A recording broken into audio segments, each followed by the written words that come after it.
One of the amazing things about the nighttime is that the nighttime is very special whether you're a believer or not. One of the things that psychologists often discuss is that nights are usually considered a spiritual time.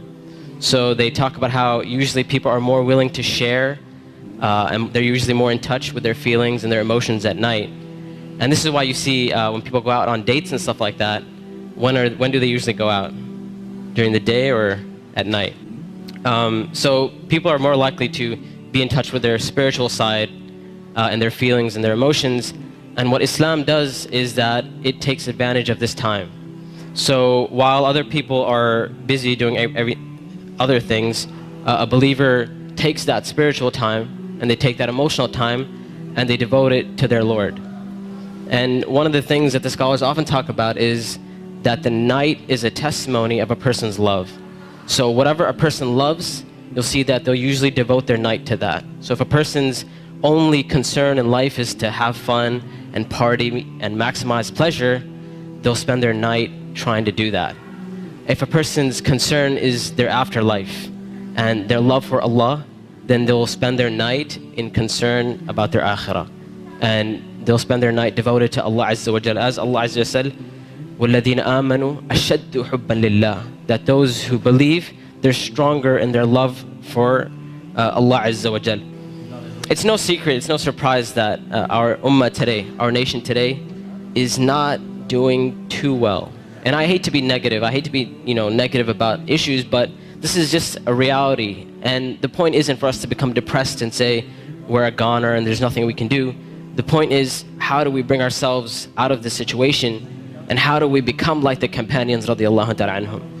And this is why one of the things that is often said by the classical scholars and even scholars of our time is that if we want to rectify this ummah, if we really, really care about this ummah, we really want to change this ummah, then we will not be able to do it except that which changed the beginning of this ummah. Meaning, if we really care, we really want the ummah to progress. Now we're Muslims living in the West and we care about Muslims in America, and we really want Muslims to be in a better state, then we have to look at the sunnah of the Prophet ﷺ and how the companions did it. And it is in that we're going to find our ummah come to life. And the thing about the companions, like I mentioned, is that what they had and what is missing from our time is that attribute of going above and beyond the bare minimum. Ibn Abbas radiallahu ta'ala anhuma, he says about the companions, he said, I did not see a single companion. He said, I did not see a single companion except that they would take something from the night. Meaning they would pray some type of qiyam al-layl. And one of the most oft questions I get from young people is, you know what, my iman is just not doing too well. Like, I have a dip in my iman and I just don't feel it anymore.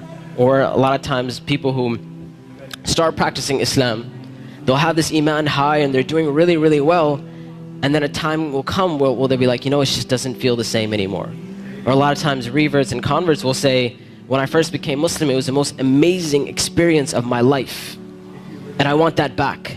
I want that experience back. And one of the first questions I ask these people is, how is your connection with Allah?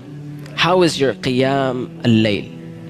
When was the last time you got up in the middle of the night or in the last third of the night to pray to your Lord?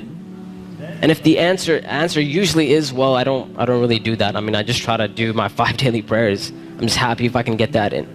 And I tell them, I say, listen, if you're cutting off your connection with Allah, how are you going to get better? You can't expect your iman to just get fixed all of a sudden on its own. It's not going to happen. You have to take steps for you to become a better Muslim. You have to take steps to reach that level of iman. When it comes to qiyam al-layl, one of the advices I often give, and I give this advice because this was the advice given to me by my teachers, is if you want to pray qiyam al-layl, all you have to do is just try it. And I'm not talking about spending a third of the night praying or half of the night praying. I'm saying get up 10 minutes before Fajr. Just 10 minutes before Fajr. And we know the Prophet ﷺ told us that it is the last third of the night where Allah Azza wa Jal comes down to the lowest parts of the heaven and He asks, He He says, which one of my servants is seeking my forgiveness that I may forgive them? And which one of my servants is seeking my mercy that I may be merciful for them? Which one of my servants is asking of me that I may give to them? And that third of the night is still there in the last 10 minutes before Fajr. So all I'm saying is wake up 10 minutes before Fajr. Not an hour, not 2 hours before Fajr, 10 minutes before Fajr. And try and pray Qiyamul Layl and experience this amazing spiritual nature that Allah Azza wa Jal has given us, this blessing that Allah Azza wa Jal has given us. And when you get up in the night, number one, you'll see your heart transform. You'll feel your heart unlike you've ever felt it before. And I know a lot of us, and this is a problem which is very, very common, where we look at Islam and all we see is a bunch of things we have to do. And we're missing that spiritual side of Islam. We're missing that connection with Allah and our Creator. And I tell you that if you're seeking that connection, then get up and pray Qiyamul Layl. You will see your heart transform. You will see this tranquility and peace that Islam is supposed to be. You know, people talk about Islam. Islam means peace and all that kind of stuff. If you really want to experience that, get up in that last third of the night. Get up for 10 minutes and you will see that peace and tranquility descend upon you.